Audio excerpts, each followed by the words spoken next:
നമസ്കാരം. അക്ഷരം വീക്കിലി അപ്ഡേറ്റ്സിൻ്റെ പുതിയ പതിപ്പിലേക്ക് എല്ലാവരെയും സ്വാഗതം ചെയ്യുന്നു.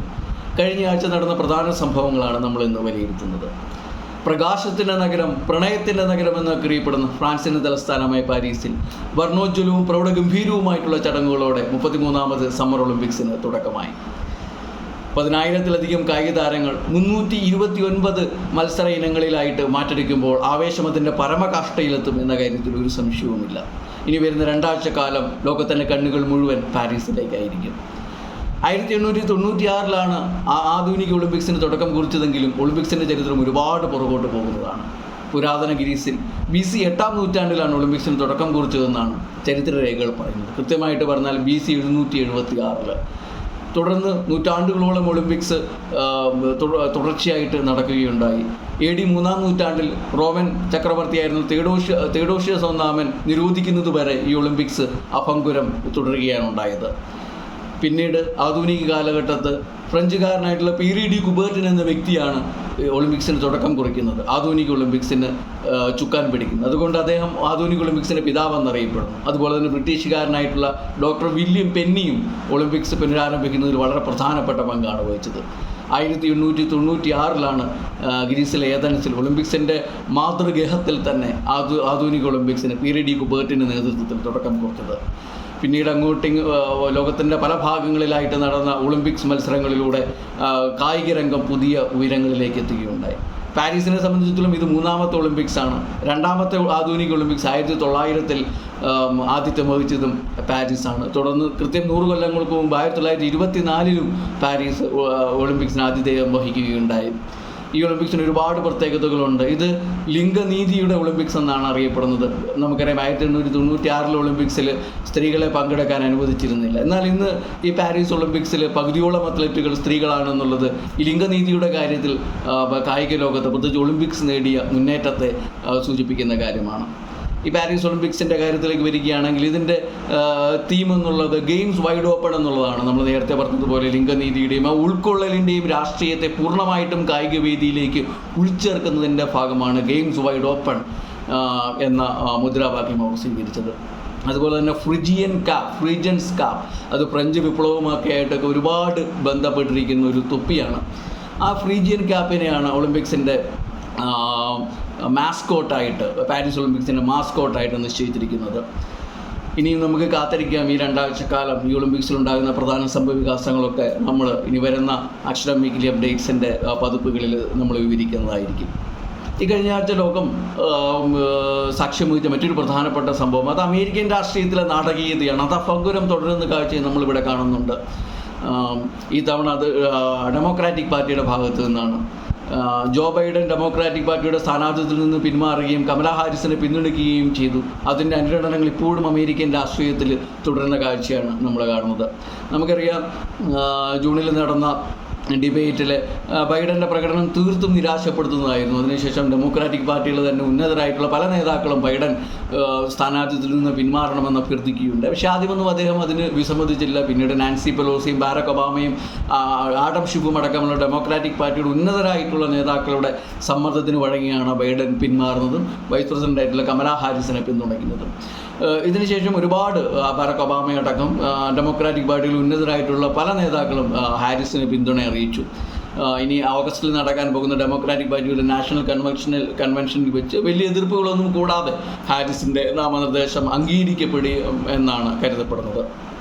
ഏതായാലും ഹാരിസിനെ സംബന്ധിച്ചിടത്തോളം നമുക്കറിയാം അവർക്ക് ഇന്ത്യൻ വേരുകളുണ്ട്. അവരുടെ അമ്മ ചെന്നൈയിൽ നിന്ന് ആണ് അമേരിക്കയിലേക്ക് കുടിയേറിയത്. അവരുടെ പിതാവ് ജമൈക്കയിൽ നിന്നുള്ള ആളാണ്. അപ്പോൾ അവരെ സംബന്ധിച്ചിടത്തോളം അവർ ഇപ്പോൾ തന്നെ അമേരിക്കൻ രാഷ്ട്രീയത്തിൽ ഒരുപാട് റെക്കോർഡുകളുടെ ഉടമയാണ്. അമേരിക്കൻ രാഷ്ട്രീയത്തിലെ ആദ്യമായിട്ട് വൈസ് പ്രസിഡൻ്റ് ആകുന്ന വനിതയാണ് അവർ. ആദ്യമായിട്ട് ആ സ്ഥാനത്തേക്ക് എത്തുന്ന ആഫ്രോ അമേരിക്കൻ വംശീയാണ് അവർ. ആദ്യമായിട്ട് ആ സ്ഥാനത്തിലേക്ക് എത്തുന്ന സൗത്ത് ഏഷ്യൻ വംശീയാണ് കമലാ ഹാരിസ്. അങ്ങനെ ഒരുപാട് നേട്ടങ്ങളുടെ പൊന്തൂവലുകൾ കമലാ ഹാരിസിനുണ്ട്. അവർ ഈ അമേരിക്കൻ പ്രസിഡൻസി എന്നുള്ള ഒരു ഗ്ലാസ് സീലിംഗ് ഭേദിച്ചുകൊണ്ട് ആ പ്രസിഡൻസിയിലേക്ക് എത്തിപ്പെടുകയാണെങ്കിൽ ആ സ്ഥാനത്തേക്ക് എത്തുന്ന ആദ്യത്തെ വനിതയും ആദ്യത്തെ ആഫ്രോ അമേരിക്കൻ വനിതയും ആദ്യത്തെ സൗത്ത് ഏഷ്യൻ വംശജയും ഒക്കെ ആയിട്ട് മാറും.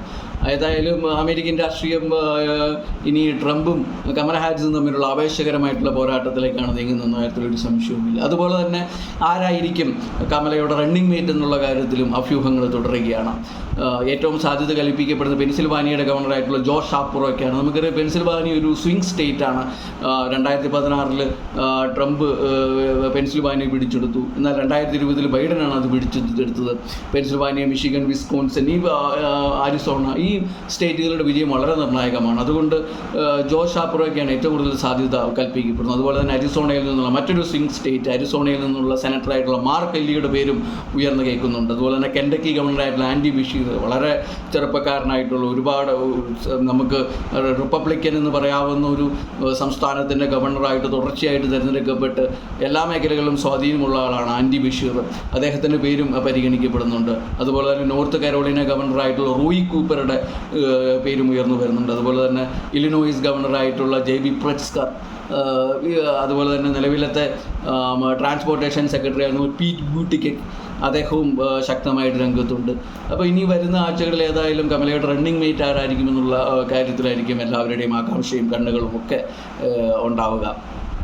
അതുപോലെ തന്നെ അമേരിക്കയിൽ തന്നെ മറ്റൊരു പ്രധാനപ്പെട്ട സംഭവം, ഇസ്രയേൽ പ്രധാനമന്ത്രിയായിട്ടുള്ള ബെഞ്ചമിൻ നെതന്യാഹു അമേരിക്ക സന്ദർശിക്കുകയും അമേരിക്കൻ കോൺഗ്രസിനെ അഭിസംബോധന ചെയ്യുകയും ചെയ്തു എന്നുള്ളതാണ്. ഇത് അമേരിക്കൻ കോൺഗ്രസിനെ 4ാമത്തെ തവണയാണ് അദ്ദേഹം അമേരിക്കൻ കോൺഗ്രസിനെ അഭിസംബോധന ചെയ്യുന്നത്. ഇത് അദ്ദേഹത്തിൻ്റെ ഒരു റെക്കോർഡാണ്. ഇത് 3 തവണയായിട്ട് അഭിസംബോധന ചെയ്തത് വിൻസൻ ചർച്ചിലാണ്. അദ്ദേഹത്തിനൊപ്പം ആ റെക്കോർഡ് നെതന്യാഹു പങ്കുവെക്കുകയാണ്. പക്ഷേ ഇത് ഈ തവണത്തെ അഭിസംബോധന കൂടെ കഴിഞ്ഞുകൊണ്ട് 4 തവണ അമേരിക്കൻ കോൺഗ്രസിനെ അഭിസംബോധന ചെയ്ത് ഒരേ ഒരു ലോക നേതാവായിട്ട് നെതന്യാഹു മാറുകയാണ്. പക്ഷേ ഈ തവണ നമുക്കറിയാം ഇസ്രയേലിനെ സംബന്ധിച്ചിടത്തോളം അത് റിപ്പബ്ലിക്കൻ പാർട്ടി ആയാലും ഡെമോക്രാറ്റിക് പാർട്ടി ആയാലും ഇസ്രയേലിൻ്റെ കാര്യത്തിൽ ഒന്നിച്ചു നിൽക്കുന്നതാണ്. എല്ലാ രീതിയിലും ഇസ്രയേലിന് പിന്തുണ നൽകുക എന്നുള്ളതാണ് അമേരിക്കയുടെ പരമ്പരാഗതമായിട്ടുള്ളൊരു നയം. എന്നാൽ ഈ തവണ ഡെമോക്രാറ്റിക് പാർട്ടിയുടെ പകുതിയോളം സെനറ്റർമാരും അതുപോലെ തന്നെ ഹൗസ് ഓഫ് റെപ്രസെൻറ്റേറ്റീവ്സിലെ പ്രതിനിധികളും ഇതിൽ നിന്ന് മാറി നിൽക്കുകയാണ് ഉണ്ടായത്. അതുപോലെ തന്നെ റാഷിദ തലീബിനെ പോലെയുള്ള പലസ്തീനിയൻ വംശജരായിട്ടുള്ള അമേരിക്കൻ ഹൗസ് ഓഫ് റെപ്രസെൻറ്റേറ്റീവ്സിലെ അംഗങ്ങൾ ശക്തമായിട്ടുള്ള പ്രതിഷേധം കോൺഗ്രസിനുള്ളിലും ഉയർത്തുകയുണ്ടായി. വാർ ക്രിമിനൽ എന്ന് പറഞ്ഞുകൊണ്ടുള്ള ഒരു പ്ലക്കാർഡ് ഉയർത്തിക്കൊണ്ടാണ് റഷീദ തലീബ് അമേരിക്കൻ കോൺഗ്രസ്സിൽ നെതന്യാഹുവിൻ്റെ അഭിസംബോധനയുടെ സമയത്തിരുന്നത്. അതുപോലെ ശക്തമായ പ്രതിഷേധം വാഷിങ്ടൺ DC-യിലും അമേരിക്കയിൽ എവിടെയും ഉണ്ടാവുകയുണ്ടായി. അതുപോലെ തന്നെ നെതന്യാഹു കമല ഹാരിസിനെയും ബൈഡനെയും ട്രംപിനെയും ഒക്കെ സന്ദർശിക്കുകയുണ്ടായി. അതിനിടയിൽ കമല ഹാരിസ് ഗാസയെ മറക്കാൻ പറ്റുകയില്ലെന്നും ഒരു സമാധാന ഉടമ്പടി ഉടനടി ഉണ്ടാവണമെന്നുമുള്ള ഒരു സന്ദേശം നൽകുകയുണ്ടായി. ഇത് ബൈഡൻ്റെ നിലപാടിൽ നിന്നും സ്വല്പം വ്യത്യസ്തമാണ്. ബൈഡൻ നമുക്കറിയാം ഇസ്രയേലിനെ ശക്തമായിട്ട് പിന്തുണയ്ക്കുന്ന ഒരു നിലപാടാണ് എടുത്തിട്ടുള്ളത്. കമല ഹാരിസിൻ്റെ ഈ കാര്യത്തിൽ ഒരു നിലപാട് അത്ര വ്യക്തമായിരുന്നില്ല. അപ്പം നമുക്കറിയാം പ്രത്യേകിച്ച് മിഷിഗൻ പോലെയുള്ള സംസ്ഥാനങ്ങളിൽ അറബ് വംശജരായിട്ടുള്ള ആളുകളുണ്ട്. അവരുടെ വോട്ട് വളരെ നിർണായകമാണ്. ഈ തവണത്തെ ഡെമോക്രാറ്റിക് പ്രൈമറിയിൽ 100,000-ഓളം വോട്ടുകളാണ് ചെയ്യാതെ അസാധുവായി മാറിയത് മിഷിഗണിൽ മാത്രം. ഇതാ ഒരു ശക്തമായിട്ടുള്ള ബൈഡൻ അഡ്മിനിസ്ട്രേഷൻ്റെ ഇസ്രയേൽ അനുകൂല നിലപാടിനെതിരെയുള്ള ശക്തമായിട്ടുള്ള പ്രതിഷേധമായിട്ടാണ് കണക്കാക്കുന്നത്. അതുപോലെ തന്നെ ചെറുപ്പക്കാരെല്ലാം കൂടുതലായിട്ടൊരു പ്രോ പാലസ്തീനിയൻ നിലപാടുള്ളവരാണ് അമേരിക്കയിൽ.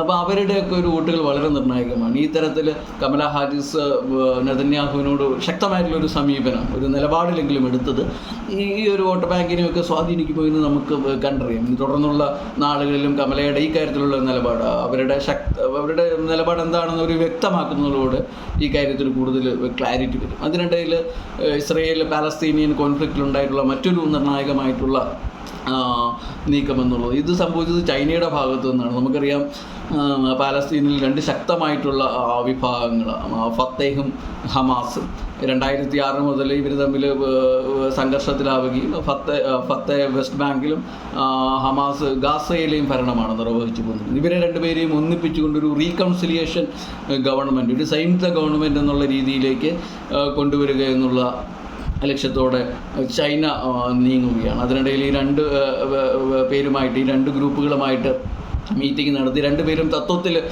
ഒരു റീകൺസിലിയേഷൻ ഗവൺമെൻറ്റിൻ്റെ രൂപവത്കരിക്കാനായിട്ട് സമ്മതിച്ചു എന്നുള്ള രീതിയിൽ ചൈനയിൽ നിന്നും ഒരു സ്റ്റേറ്റ്മെൻറ്റ് വരികയുണ്ട്. അപ്പോൾ ഇതൊക്കെ വളരെ നിർണായകമാണ് ഇനി വരുന്ന നാളുകളിൽ ഇത് എങ്ങനെ മുന്നോട്ട് നീങ്ങുമെന്നുള്ളത്.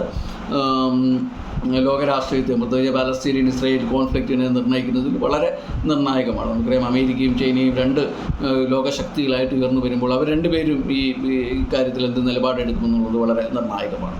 ഇനി നമുക്ക് ഇന്ത്യയിലേക്ക് വരികയാണ്. ഇന്ത്യയിൽ ഈ കഴിഞ്ഞ ആഴ്ചയാണ് ബജറ്റ് അവതരിപ്പിച്ചത്. മോഡി സർക്കാരിൻ്റെ മൂന്നാം മോഡി സർക്കാരിൻ്റെ ആദ്യത്തെ ബജറ്റായിരുന്നു അത്. നമുക്കറിയാം കഴിഞ്ഞ തവണ ഈ ഇലക്ഷൻ ആയിരുന്നതുകൊണ്ട് ഫെബ്രുവരിയിൽ ഒരു ഇൻട്രീം ബഡ്ജറ്റ്, ഒരു താൽക്കാലിക ബഡ്ജറ്റാണ് അവതരിപ്പിച്ചത്. ഈ തവണ ഒരു ഫുൾ ബഡ്ജറ്റ് അവതരിപ്പിച്ചു. ഇത് നിർമ്മലാ സീതാരാമൻ്റെ തുടർച്ചയായിട്ടുള്ള 7ാം ബജറ്റാണ്. പക്ഷേ ഒരുപാട് വിവാദങ്ങൾക്കൊക്കെ ഈ ബജറ്റ് കാരണമായി. പല സംസ്ഥാനങ്ങളെ അവഗണിച്ചു എന്നുള്ള, പ്രത്യേകിച്ച് പ്രതിപക്ഷം ഭരിക്കുന്ന സംസ്ഥാനങ്ങളെയൊക്കെ അവഗണിച്ചു എന്നുള്ള രീതിയിൽ ശക്തമായിട്ട് വിമർശനങ്ങളൊക്കെ വരികയുണ്ട്. അപ്പം ഈ ബജറ്റിലേക്ക് നമ്മൾ പ്രവേശിക്കുമ്പോൾ ഇതിൻ്റെ ഒരു മൊത്തത്തിലുള്ളൊരു ക്രക്സ് എന്നുള്ളത് മോഡി ഗവൺമെൻറ്റിൻ്റെ മറ്റ് ബജറ്റുകളിൽ നിന്നും സ്വല്പം വ്യത്യസ്തമാണ്. നമുക്കറിയാം മോഡി ഗവൺമെൻറ്റിനെതിരെ പ്രതിപക്ഷം ഈ തെരഞ്ഞെടുപ്പിൽ ഉയർത്തിയ ഏറ്റവും വലിയൊരു ആരോപണം തൊഴിലില്ലായ്മയും ദാരിദ്ര്യവും ഒക്കെയാണ്.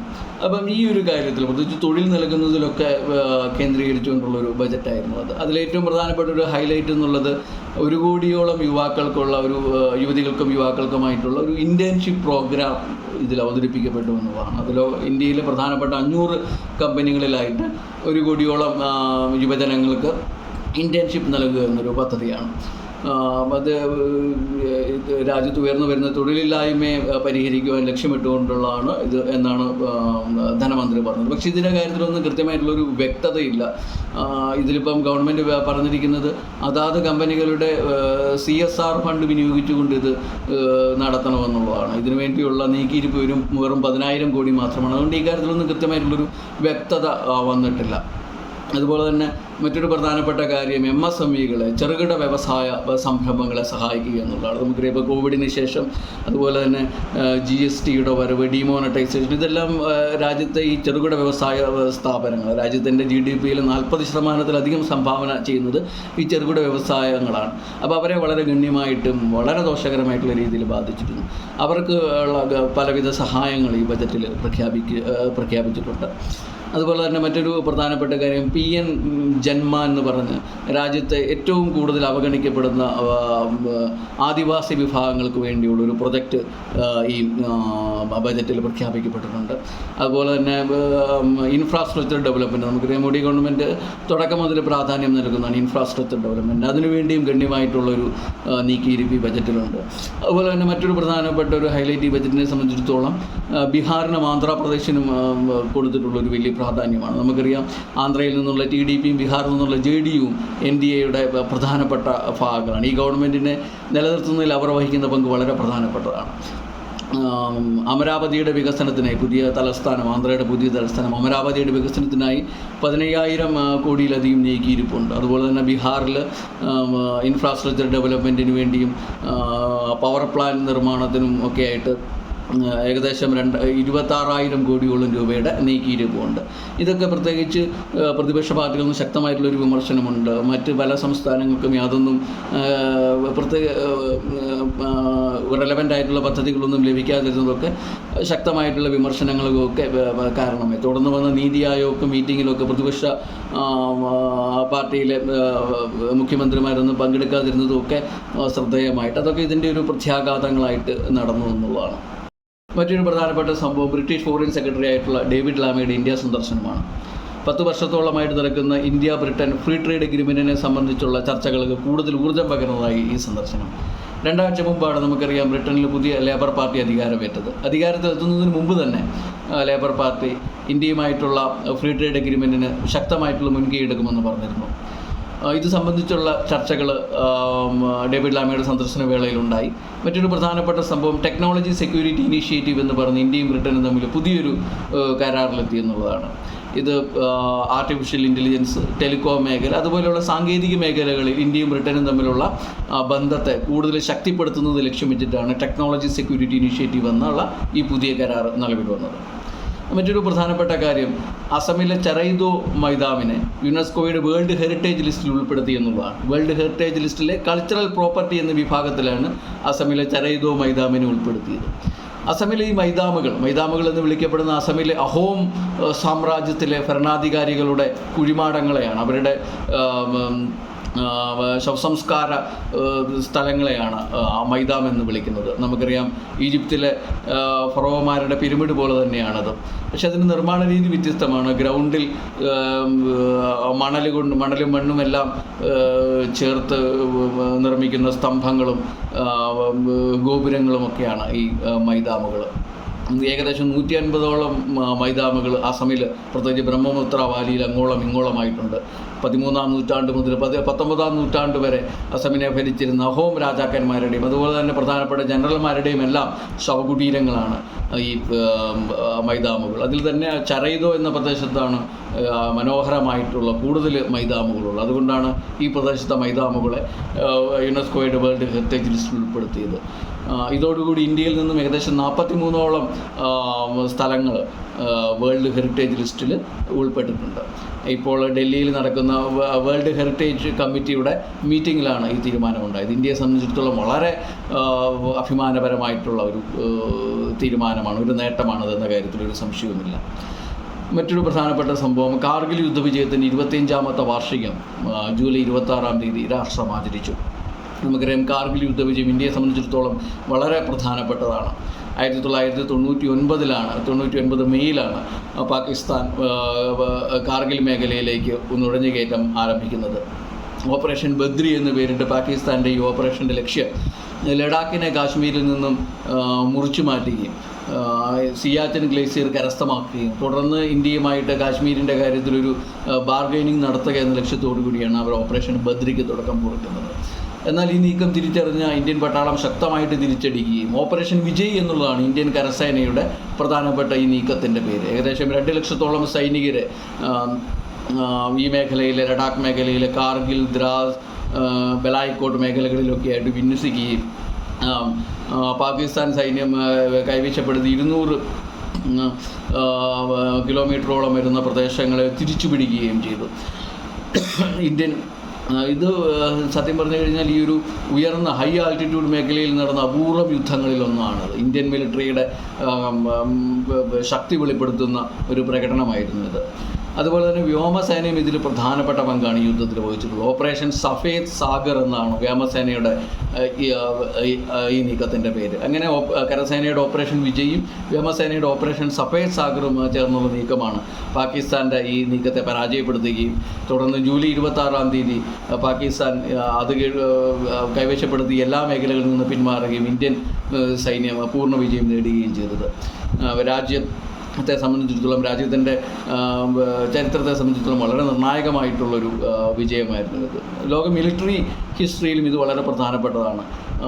ലോകത്തിൽ അപൂർവമായിട്ടാണ് 2 ന്യൂക്ലിയർ ശക്തികൾ, ആ സമയത്ത് ഇന്ത്യയും പാകിസ്ഥാനും 2 അണ്വായുധ ശക്തികളാണ്, അവർ തമ്മിൽ ഏറ്റുമുട്ടൽ നടക്കുന്നത്.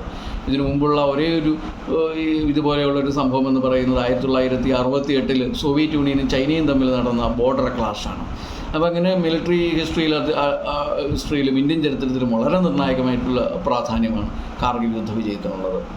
അതുപോലെ തന്നെ കഴിഞ്ഞ ആഴ്ചയാണ് C.T. കുര്യൻ, രാജ്യത്തെ വളരെ ഒരുപാട് സംഭാവനകൾ നൽകിയ മഹാനായിട്ടുള്ള സാമ്പത്തിക ശാസ്ത്രജ്ഞനായിരുന്നു C.T. കുര്യൻ. അദ്ദേഹം അന്തരിച്ചത് കഴിഞ്ഞ ആഴ്ചയാണ്. സ്റ്റാൻഫോർഡ് യൂണിവേഴ്സിറ്റിയിൽ നിന്നുള്ള ഉന്നത പഠനം കഴിഞ്ഞ് ഇന്ത്യയിലെത്തി മദ്രാസ് ഇൻസ്റ്റിറ്റ്യൂട്ട് ഓഫ് ഡെവലപ്മെൻറ്റിന് തുടക്കം കുറിച്ച് അദ്ദേഹം ഇന്ത്യൻ സാമ്പത്തിക മേഖലയ്ക്ക്, പ്രത്യേകിച്ച് ദാരിദ്ര്യവുമായിട്ട് ബന്ധപ്പെട്ടുള്ള പഠനങ്ങൾക്ക് വളരെ നിർണായകമായിട്ടുള്ള സംഭാവനകളാണ് നൽകിയത്. അതുപോലെ തന്നെ മറ്റൊരു പ്രധാനപ്പെട്ട സംഭവം, അത് ഇന്ത്യൻ കായിക മേഖലയെ സംബന്ധിച്ചുള്ളതാണ്. ലിയാൻഡർ പേസും വിജയ് അമൃതരാജും വേൾഡ് ടെന്നീസ് ലോകത്തിൻ്റെ നെറുകയിലെത്തിയവരാണ്. അവരെ ടെന്നീസ് ഹാൾ ഓഫ് ഫെയിമിലേക്ക് എടുത്തുകൊണ്ട് ആദരിച്ചു. ഇന്ത്യയെ സംബന്ധിച്ചിടത്തോളം ആദ്യമായിട്ടാണ് ടെന്നീസ് ഹാൾ ഓഫ് ഫെയിമിലേക്ക് ആളുകൾക്ക് അംഗത്വം ലഭിക്കുന്നത്. നമുക്കറിയാം ലിയാൻഡർ പേസും വിജയ് അമൃതരാജും രണ്ടുപേരും ഇന്ത്യൻ ടെന്നീസിൻ്റെ നക്ഷത്രങ്ങളാണ്. വിജയ് അമൃതരാജ് 1973 വെറും 19 വയസ്സുള്ളപ്പോൾ വിംബിൾഡണിൻ്റെ ക്വാർട്ടർ ഫൈനലിൽ എത്തിയ ആളാണ്. 13ഓളം ഡബിൾസ് കിരീടങ്ങൾ അദ്ദേഹത്തിനുണ്ട്. ഇതിനുശേഷം ഒരു മെൻറ്റർ എന്ന നിലയിലും കോച്ച് എന്നുള്ള നിലയിലും ഇന്ത്യൻ ടെന്നീസിന് പുതിയ ഉയരങ്ങളിലേക്ക് എത്തിക്കുന്നതിലും പുതിയ താരങ്ങളെ വളർത്തിയെടുക്കുന്നതിലും വിജയ് അമൃതരാജ് വഹിച്ച പങ്ക് വളരെ നിർണായകമാണ്. അതുപോലെ തന്നെ ലിയാൻഡർ പേസ്, നമുക്കറിയാം പേസ് ഒരു ഇതിഹാസമാണ്. ലോകത്തിൽ തന്നെ ഡബിൾസ് പ്ലെയേഴ്സിലെ ഏറ്റവും മഹാനായിട്ടുള്ള ഡബിൾസ് പ്ലെയേഴ്സിലെ greatest of the all time എന്നുവരെ വിശേഷിപ്പിക്കപ്പെടുന്ന ആളാണ് ലിയാൻഡർ പേസ്. 18ഓളം ഡബിൾസ് കിരീടങ്ങൾ, അത് മിക്സഡ് ഡബിൾസിലും മെൻസ് ഡബിൾസിലുമായിട്ട് അദ്ദേഹം 18ഓളം ഗ്രാൻഡ് സ്ലാം കിരീടങ്ങൾ നേടിയിട്ടുണ്ട്. 34 ഗ്രാൻഡ് സ്ലാമിൻ്റെ ഫൈനലിൽ അദ്ദേഹം എത്തിയിട്ടുണ്ട്. അതുപോലെ തന്നെ 1996 അറ്റ്ലാന്റ ഒളിമ്പിക്സിൽ അദ്ദേഹം വെങ്കല മെഡൽ നേടിയിട്ടുണ്ട്. ടെന്നീസിലെ ഒളിമ്പിക്സിൽ ഇന്ത്യയിൽ ഒരേ ഒരു കിരീടമാണത്. അങ്ങനെ ലിയാൻഡർ പേസ് എന്നുള്ളത് ഇന്ത്യൻ ടെന്നീസിനെ പുതിയ ഉയരങ്ങളിലേക്ക് എത്തിച്ച ഒരു അപൂർവ പ്രതിഭാസമായിരുന്നു. അപ്പോൾ രാജ്യത്തെ സംബന്ധിച്ചിടത്തോളം വളരെ അഭിമാനപരമായിട്ടുള്ളൊരു നിമിഷമാണ് ഈ 2 ടെന്നീസ് നക്ഷത്രങ്ങൾ വിജയ് അമൃതരാജും അതുപോലെ തന്നെ ലിയാൻഡർ പേസിനും ടെന്നീസ് ഹാൾ ഓഫ് ഫെയിമിൽ അർഹിച്ച സ്ഥാനം ലഭിച്ചു എന്നുള്ളത്. ഇനി നമുക്ക് അടുത്ത ആഴ്ച ഒളിമ്പിക്സിൻ്റെ വിശേഷങ്ങളും മറ്റു പ്രധാനപ്പെട്ട വാർത്തകളുമൊക്കെ ആയിട്ട് കാണാം. അതുവരെ നന്ദി.